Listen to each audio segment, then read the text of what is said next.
Let's go back in time. The year is 1996 and the horror game Resident Evil just released. While this may not have been the first horror game, with Resident Evil being inspired by older games such as Sweet Home and Alone in the Dark, Resident Evil, or Biohazard as it was called in Japan, had a few important things that helped it stand out. Unlike many earlier horror games where your only real option against a spooky ghoulie was to just run away from it or hide, in Resident Evil, you could fight back.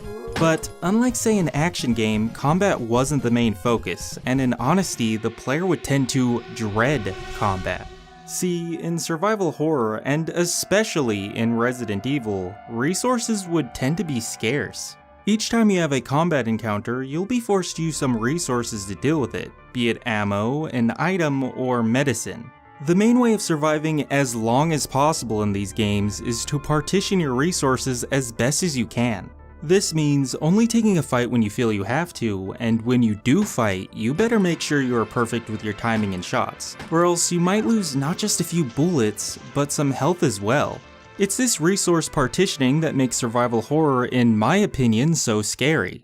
As your resources deplete, you start to feel this sense of dread build up. You begin to get more nervous each time you go into a new room. And this starts to worsen as you have less ways to defend yourself as your ammo becomes more and more scarce. I don't know, Squidward. It's kinda dark out there. But I thought you liked the night shift. You're right. For the Krusty Krab!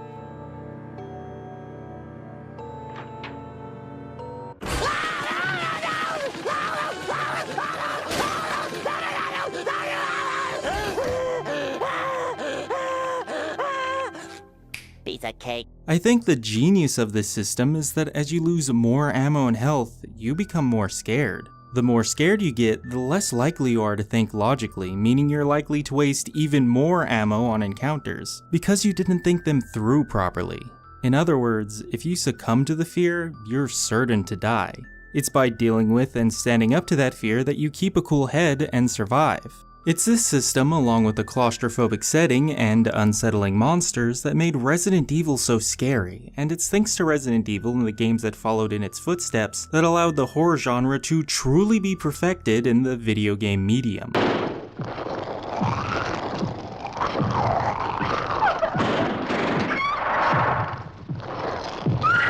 There are things that video games just do better than other medium like film or television, and horror is definitely one of those things. I have never seen a movie that has gotten me even half as scared as a good horror game, and there are a few reasons for that. The obvious main reason is that in a game, you play as the victim. Even if you know nothing about the character you are playing as, the fact that you are playing as them and controlling their actions means that if the game did a good job of immersing you, you feel as if you are the person inside a haunted ghost town or graveyard. Feeling as if you are in a dangerous situation will always be more scary than seeing someone else in one. Comparatively, it's hard to identify with a group of teenagers on screen in a slasher film. Add to this, a lot of horror films have their victims be unlikable and hard to identify with, especially if you aren't a teenager yourself with a propensity for wild sex parties. However, despite what I said about a horror game protagonist not needing to be well written, I have personally found a lot of them to be quite likable, especially compared to a lot of movie counterparts.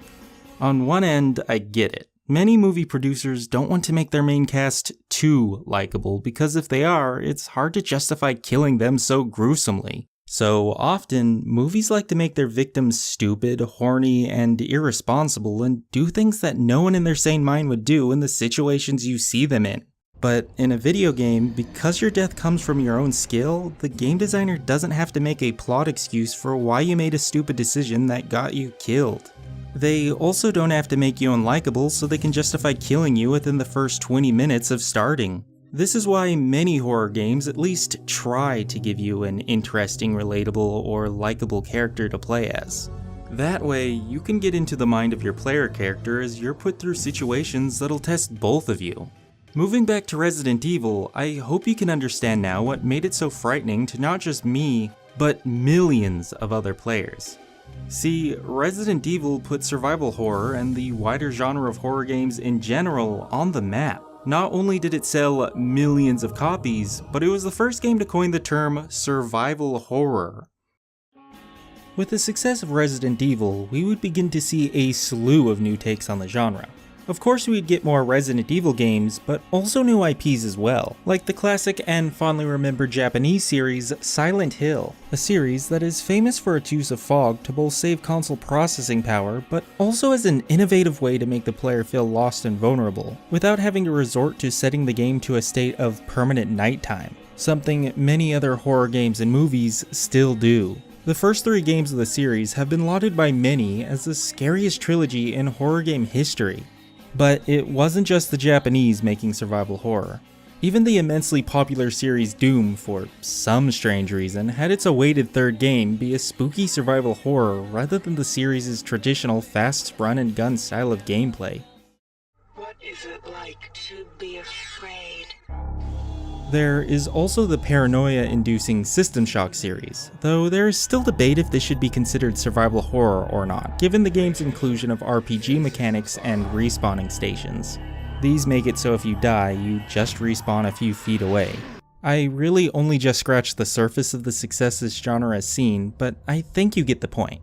This, however, does raise an obvious question. If there are so many widely loved survival horror games in the wake of Resident Evil, why did the genre eventually die out? The thing is, horror has never really had a super wide appeal with mainstream audiences. Want proof? Look at the fact that the majority of classic horror films were made by small teams with a low budget. Most film companies wouldn't be willing to put up the big bucks in order to create a big budget horror film for most of the genre's life. This is why the term B-movie is synonymous with budget horror flicks. The same could be said for horror games as well. As video games gained more and more mainstream attention and game budgets increased over the years, many game companies were no longer satisfied with just trying to appeal to the relatively niche horror fan base. So, starting with Resident Evil 4, the series would take a big turn. It's a bit difficult to be too harsh on Resident Evil 4, after all, it may have marked the death of Resident Evil being strictly horror, but at the same time it was a great game. For many, Resident Evil 4 was their first Resident Evil game, and if you compare the sales of previous games in the series, it shows that this was definitely the case. So, what did it change? Well, for starters, the previous Resident Evil games all took place in a relatively small and confined area, like a spooky mansion or police station. These settings cause the player to feel claustrophobic, but also require you to search every nook and cranny for ammo and health. The majority of the gameplay involved trying to avoid enemies as you went from room to room solving puzzles and managing your resources. Now, Resident Evil 4 on the other hand is a far more traditional action game. It does have a few spooky moments, but you'll spend far more time shooting groups of enemies than cautiously going from room to room. By Resident Evil 5 and 6, pretty much any pretense of horror was stripped from the series. Your main characters would do crazy stupid stunts and look too invincible for a single zombie or mutant to pose a real threat. I mean, can you imagine Resident Evil 5 Chris in the Resident Evil 1 mansion? How could a single zombie even pose a fraction of a threat? As for other horror series that got big during the popularity of the classic Resident Evil games, they mostly just faded. For example, the Silent Hill series started losing attention from both its publisher and its audience as its game stopped being developed by its original Japanese studio and was instead handed down to Western dev teams, which, in all honesty, really didn't know what they were doing. And while you likely know a promising Silent Hill game was in development at one point, that was famously cancelled. By the mid-2000s, less and less survival horror games would be made, and for a time, the entire genre was deader than a zombie. Though, like the undead, the horror genre wouldn't stay dead forever.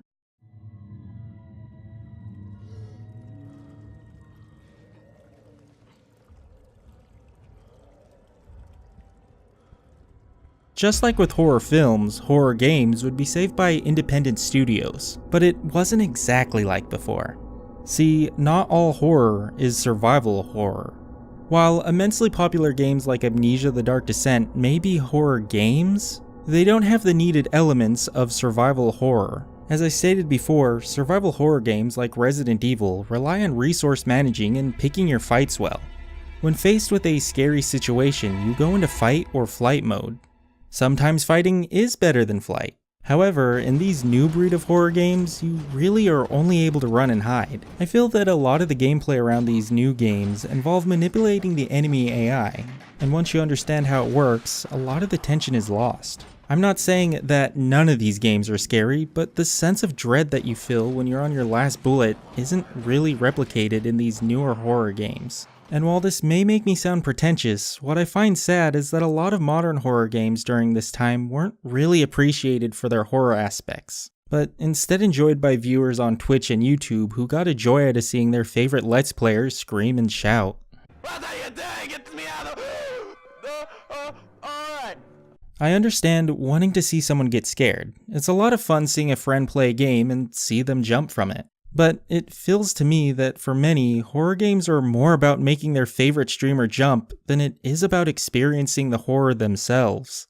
Because of this, a lot of honestly not very scary horror games flooded the market, as multiple streamers would play any new horror game, and then they would put on their totally not fake funny faces playing a lot of low effort games that honestly wouldn't be scary to anyone above the age of 6.